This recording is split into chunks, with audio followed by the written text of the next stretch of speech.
from Chandler. We're here for the Best in the West title matches. First major of the new season here. And our own version of Major Mika, Philip Sauvé, is looking for his third career title, all of which would be majors if he can pull this off here. He's going up against a tough customer in top seed Alex Singh, who we saw in earlier videos this weekend shooting that memorable 299 game Saturday morning, and stayed at or near the lead all throughout the day, throughout the 2 days rather. 15 games of match play competition to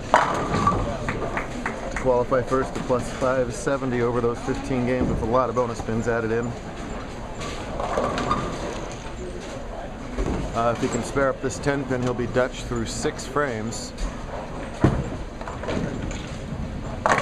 which he does, and he is. And he's also giving 16 pins a handicap to Philip, who was only trailing on the scoreboard by 3, so as it stands, Sauvé's up by 13 halfway through the match.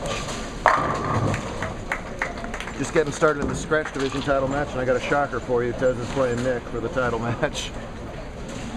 It wasn't Nick the top seed. It wasn't an easy path at all for Cortez to get to Nick, but there he is nonetheless. The big thing to watch is that they are playing on 2 different lane conditions. The left lane is a 35-foot flat pattern. The right lane is a 44-foot fairly flat pattern. So you're going to see, especially out of the scratch ball, there's 2 completely different lines, maybe different balls, different releases. A real good test. One of the reasons why this is a major on our schedule. That being said, Alex left an almost identical light hit 10 pin. Gets the ball to go cross lane and covers it up. So he's good on his spares so far, but the way Philip's bowling, he might need more than that. So they won the semifinal over Andrew Thomas 224 to 194. Andrew beat Zachary Cotterman, first finals for him in the round before that. And Zach got past newcomer Josh Brown and Marco Lerma in the first round of the stepladder. Sauvé makes it 3 in a row. Look out. First title came in the Youth New Mexico Open over the summer, and he won the Arizona Invitational. And he screws up in all the small tournaments, but boy does he show up for all the big tournaments. Unbelievable.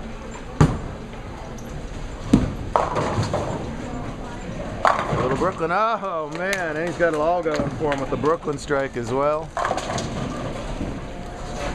He will sheepishly take that, thank you very much, and put Alex really behind the 8 ball here. Alex won his first career title up in Flagstaff to start off the season. So a hot start to his career. Well, and the 2-handed lefty would have loved to have toppled everything over on the left side. Instead, it's his 5th 9 count of the match. So stay calm and make those spares. Devlin has started strike open spare while Tez is opened with the double, looking to climb the step ladder here. Alex, a nice job at his spare. Here comes Cortez walking on camera on the long lane. A little fallback for 10 in the pit and a big early lead.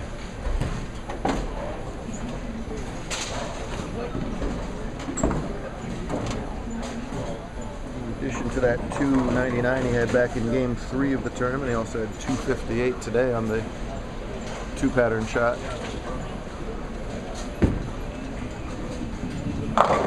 And gets that ball to tickle over. It's a long angle to catch Tez, but you can see the major difference in the lines and break points, and things starting to really go his way as he rolls a 2-pin there to open up with 4 in a row. Things also going Philip's way. Working on 4 in a row. Oh man, and throws maybe his best shot of the match and rings a 10-pin there. Alex can still strike out for 218, but he needs to win by 16, and Philip is going at a 215 pace. So spare is going to be enough for Sauvé. Nope. Ooh, a little backup ball action at the 10-pin. I didn't know he did that. He did neither. When did he start doing that? He did neither. The media department says this is news to him as well. This is not the media department. I coach little kids. I said you were the media department. Oh, the media. If I said you were the peanut department, I would have said you're the peanut gallery. I'm not a gallery. I'm characteristic of the part. I see. Thank you.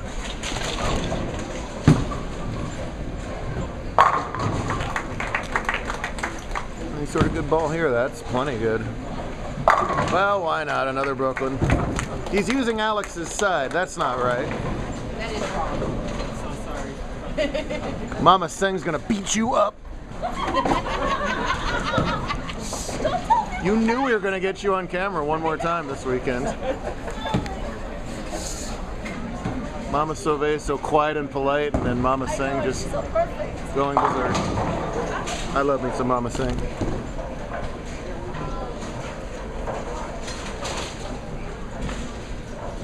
What an excellent title match game from Philip here. Coming up with a, wow, a 220 something.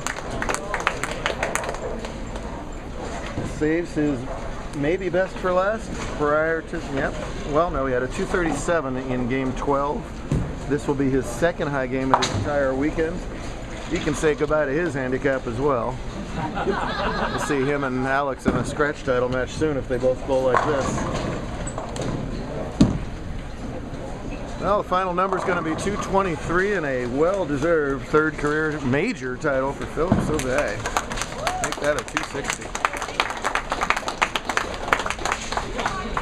Nothing Alex can do about that when you're the bowler that's giving pins. If your opponent comes up with a 2-something scratch, it's tip your cap to him and say well done and go back at it next time. He just never got truly comfortable on the longer pattern there.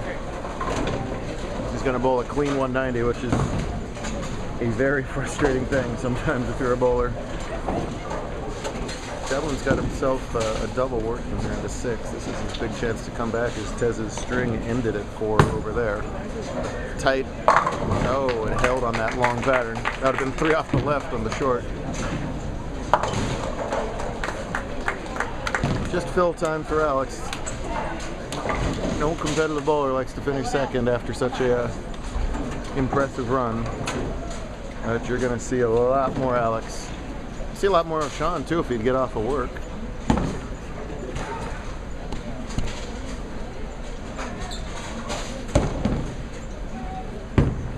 There it is. Well, that was just a much more relaxed shot. While the Zen said there it is, you could tell off the hand how much nicer that was. Very well bowled by both players.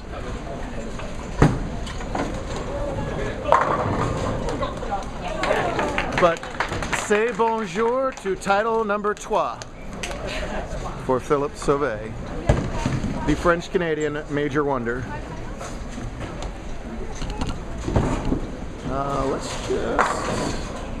Let's just stay right with this. Let's not even cut this video. Let's get over here right now and watch a developing scenario here as Cortez Shank has 4 in a row spare strike working in the 7th, but Devlin has caught 4 in a row to catch back up in this match. Tez would like to re-extend the lead on the long pattern, which he does. We're going to go over here to the Derek Acuff Memorial shooting location, right in the jalapenos.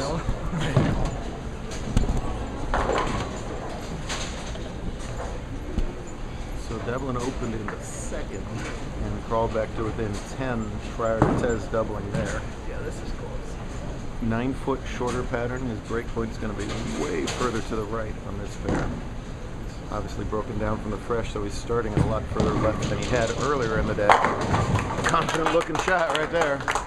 He made a ball change on that lane. I'll just film all the last.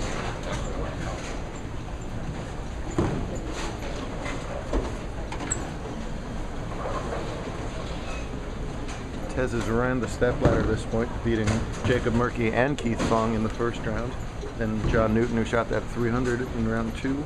And then Kyle Duster in the semis, and Nick in pretty much a must-strike scenario here, and that's way left. Wow!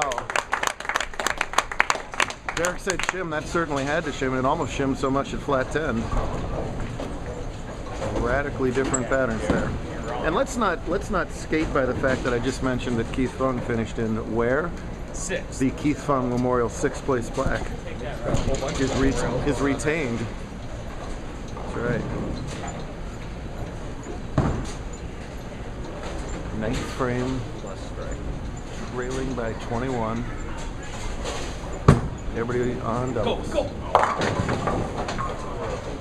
Yeah, got it right early, checked up on him. That's big trouble. Best he can do is, what is that, 237? Tez in the 240s right now. No, yeah. 37. Tez is in the 240s, so Tez needs marks to win it all. Nick, a 17-time champ, off to a hot start this season. He told me 17. JK. We got a JK on camera from Sam, who's a one-time Strikeforce champ, I believe. Yeah.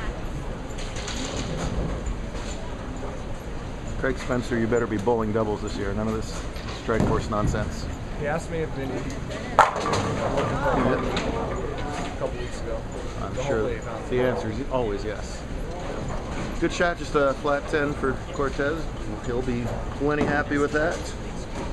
Spare it up, marking the 10th, notch number 84, which would put him 21 titles ahead of second place. He back-to-back years the ladder was flying. Good ball. Is that right? I didn't realize that. Last year. Look out. All right. Second consecutive stepladder climb if it happens, says the media department, aka Happy Colts fan. Yeah, I'm a happy Colts fan. It keeps the season alive. Yeah, it does. Especially when Houston loses tomorrow. I don't believe in Houston at all. No, they look terrible. Yeah, somehow they're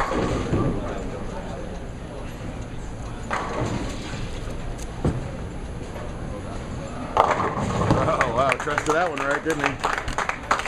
And there it is, wow. Was not an easy road to victory for him this time at all. Started out red hot on the short, 270, 250. Only went +8 on the long after 160 on the short. Hey Steve, now I don't feel so bad. Now I don't feel so bad for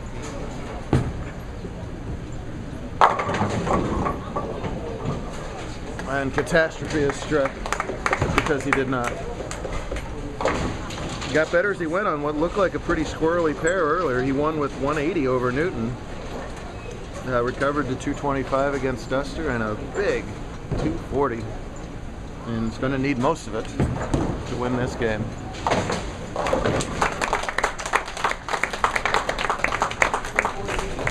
Well, every time he walks on the lane, he adds more records to his resume, and +1 click on the title count.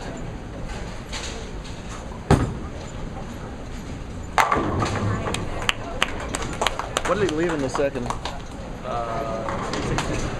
That's right. No, 245, yeah. That's right. I missed 245 in the second, all the way back in the second. Hey, I don't feel so bad for beating you now. Well, you can say that's the difference in the match, but he could have gone all the way off the sheet for 58. So, Yeah. whichever way you want to look at it. Nick's had problems finishing games. I understand he is a minus or +1 dog because of a errant fill ball earlier this weekend. Sam goes, you have to go back 9 or some ridiculous task, bless you, or I get a dog. And he goes back 8 and 9 count in the fill or something. So you got a dog? He of the crazy fill balls is gonna have to go to the puppy pound right after this. That's a heck of a good 237. And it's gonna be just shy. Two awful good bowlers having awful good years. I'm sure we'll see Devlin v. Tez many more times throughout the season. And thank you very little. That's about says it all with no further captioning needed. Maybe it won't reset and we'll let him shoot it anyway. Oh, there it goes. We'll hand out the awards and we will do it all over again 3 times next weekend. Get that adrenaline, folks. LA is calling. Team is calling. Dun dun dun.